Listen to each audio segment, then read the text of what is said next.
ಸುದ್ದಿ ರಾಜ್ಯದ ನೂತನ ಲೋಕಾಯುಕ್ತರಾಗಿ ನ್ಯಾಯಮೂರ್ತಿ ಶಿವರಾಜ್ ಪಾಟೀಲ್ ನೇಮಕವಾಗಿದೆ.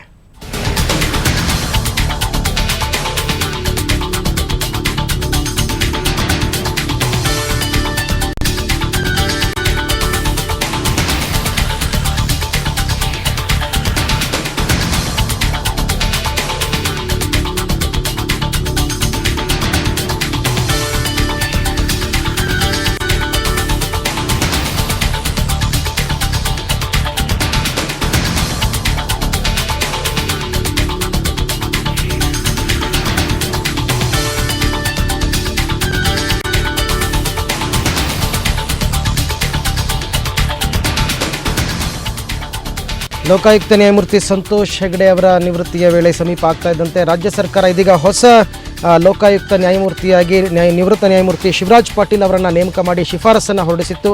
ಈ ಶಿಫಾರಸ್ಸಿಗೆ ರಾಜ್ಯಪಾಲರು ಅನುಮೋದನೆಯನ್ನು ನೀಡಿದ್ದಾರೆ. ಹಾಗಾಗಿ ರಾಜ್ಯದ ನೂತನ ಲೋಕಾಯುಕ್ತ ನ್ಯಾಯಮೂರ್ತಿಯಾಗಿ ಶಿವರಾಜ್ ಪಾಟೀಲ್ ಅವರ ನೇಮಕವಾಗಿದೆ.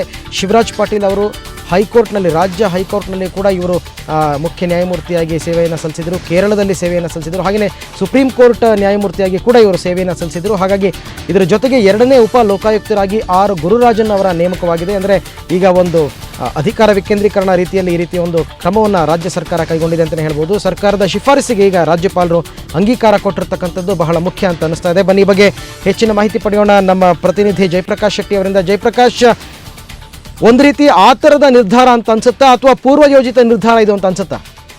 ಆದ್ರೆ ಮೂರು ಹೆಸರುಗಳಿತ್ತು. ಶಿವರಾಜ್ ಪಾಟೀಲ್ ಅವ್ರದ್ದು ಹೆಸರಿತ್ತು, ಬನ್ನೂರು ಮಠ ಅವರ ಹೆಸರುಗಳು ಕೂಡ ಇತ್ತು. ಆದ್ರೆ ಒಂದಂತೂ ಸ್ಪಷ್ಟ, ರಾಜ್ಯ ಸರ್ಕಾರ ಬಹಳ ಆತುರಾತುರದ ನಿರ್ಧಾರಗಳನ್ನ ಕೈಗೊಂಡಿತ್ತು. ಯಾಕಂತಂದ್ರೆ ಅದಕ್ಕೆ ಮುಖ್ಯಮಂತ್ರಿಗಳು ಎಲ್ಲರ ಅಭಿಪ್ರಾಯಗಳನ್ನ ಈಗಾಗಲೇ ಸಂಗ್ರಹಿಸಲಾಗಿತ್ತು. ನಿಜ, ಅದು ಮುಖ್ಯ ನ್ಯಾಯಮೂರ್ತಿಗಳಿರ್ಬೋದು, ಹಾಗೇನೆ ವಿರೋಧ ಪಕ್ಷದ ನಾಯಕರಾದಂತಹ ಸಿದ್ದರಾಮಯ್ಯ ಇರ್ಬೋದು, ಮೋಟಮ್ಮ ಇರ್ಬೋದು, ಹಾಗೇನೆ ಮುಖ್ಯಮಂತ್ರಿಗಳು ಸಮೇತ.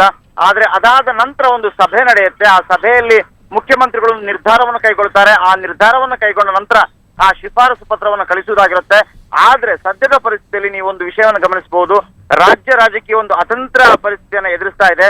ಸೊ ಹಾಗಾಗಿ ಆತುರಾತುರವಾಗಿ ಈ ಒಂದು ಶಿಫಾರಸು ಪತ್ರವನ್ನ ರಾಜ್ಯಪಾಲರಿಗೆ ಕಳುಹಿಸಲಾಗಿದೆ. ಸೊ ರಾಜ್ಯಪಾಲರು ಕೂಡ ಇದಕ್ಕೆ ಅಂಕಿತವಾಗಿದ್ದಾರೆ ಅಂತ ಹೇಳಲಾಗ್ತಾ ಇದೆ. ಸೊ ಒಂದಂತೂ ಸ್ಪಷ್ಟ, ಇದೊಂದು ಆತುರಾತುರದ ನಿರ್ಧಾರ ರಾಜ್ಯಕ್ಕೆ ಅನಿಶ್ಚಿತತೆಯಿಂದಾಗಿ. ಅರವಿಂದ್, ಜಯಪ್ರಕಾಶ್, ಸಾಮಾನ್ಯವಾಗಿ ಈ ರೀತಿಯಾದಂತಹ ಒಂದು ನಿರ್ಧಾರ, ಮಹತ್ತರವಾದ ನಿರ್ಧಾರ ಕೈಗೊಳ್ಳಬೇಕಾದ್ರೆ ಮೊದಲಿಗೆ ಸಚಿವ ಸಂಪುಟ ಸಭೆ ನಡೀಬೇಕು. ಆ ಸಭೆಯಲ್ಲಿ ಒಮ್ಮತದ ನಿರ್ಧಾರಕ್ಕೆ ಬರಬೇಕಾಗುತ್ತೆ. ಆಮೇಲೆ ಸರ್ವಪಕ್ಷ ಸಭೆ ನಡೀಬೇಕಾಗುತ್ತೆ. ಅದರಲ್ಲಿ ಪ್ರತಿಪಕ್ಷ ನಾಯಕರೆಲ್ಲ ಇರಬೇಕಾಗುತ್ತೆ. ಇವರೆಲ್ಲರ ಅನುಮತಿಯನ್ನು ಪಡೆದು ನಂತರ ಸರ್ಕಾರ ಈ ರೀತಿಯಾದಂತಹ ಒಂದು ಶಿಫಾರಸನ್ನು ಮಾಡಬೇಕು. ಆದರೆ ಇದು ಯಾವುದೂ ನಡೆದೇ ಶಿಫಾರಸನ್ನು ಮಾಡಿರ್ತಕ್ಕಂಥದ್ದು ಒಂದು ರೀತಿ ಆತುರದ ಮನೋಭಾವವನ್ನು ತೋರಿಸ್ತಾ ಇದೆ ಅಂತ ಅನ್ಸುತ್ತಲ್ವಾ? ಇಲ್ಲ, ಈ ಹಿಂದೆ ಒಂದು ಇದರ ಬಗೆಗಿನ ಒಂದು ಸಭೆ ನಡೆದಿತ್ತು.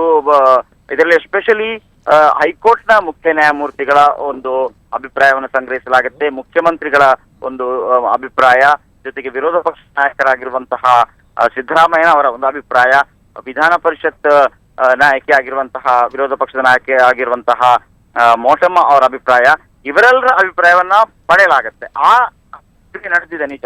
ಅದಾದ ನಂತರ ಮುಖ್ಯಮಂತ್ರಿಗಳ ನೇತೃತ್ವದಲ್ಲಿ ಒಂದು ಸಭೆ ನಡೆಯುತ್ತೆ.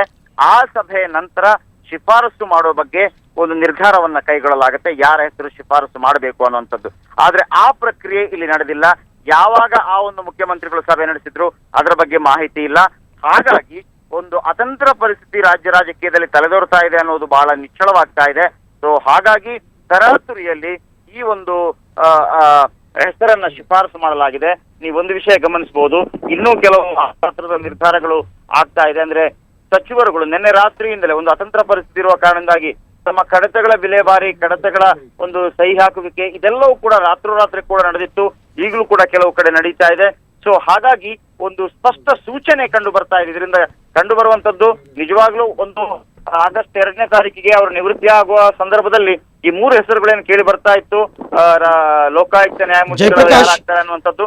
ಆದ್ರೆ ಆತುರಾತುರವಾಗಿ ಈ ರೀತಿ ಶಿಫಾರಸು ಮಾಡಿರುವಂತದ್ದು ರಾಜ್ಯ ರಾಜಕೀಯದಲ್ಲಿ ಯಾವುದೋ ಒಂದು ಅತಂತ್ರ ಪರಿಸ್ಥಿತಿ ಮತ್ತೊಮ್ಮೆ ಸಾಬೀತು ಮಾಡಿದೆ. ಇದರ ಜೊತೆಗೆ ಜಯಪ್ರಕಾಶ್, ಕಳೆದ ಬಾರಿ ಉಪಲೋಕಾಯುಕ್ತರ ನೇಮಕಾತಿಯಲ್ಲಿ ಸರ್ಕಾರ ಸಾಕಷ್ಟು ವಿಳಂಬ ನೀತಿಯನ್ನು ಅನುಸರಿಸಿತ್ತು.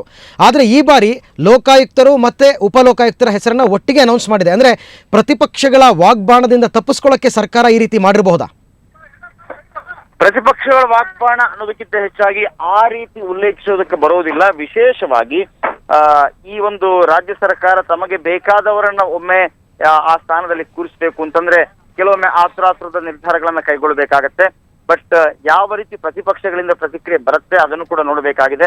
ಆದ್ರೆ ಒಂದಂತೂ ನಿಜ, ಬಹಳ ಆತುರದ ನಿರ್ಧಾರವನ್ನ ಆತುರಾತುರವಾಗಿ ಈ ಶಿಫಾರಸು ಪತ್ರವನ್ನ ಕಳಿಸಿಕೊಟ್ಟಿದೆ ರಾಜ್ಯ ಓಕೆ ಸರ್ಕಾರ. ಜಯಪ್ರಕಾಶ್, ಧನ್ಯವಾದ ತಮ್ಮ ಎಲ್ಲ ಮಾಹಿತಿಗಾಗಿ.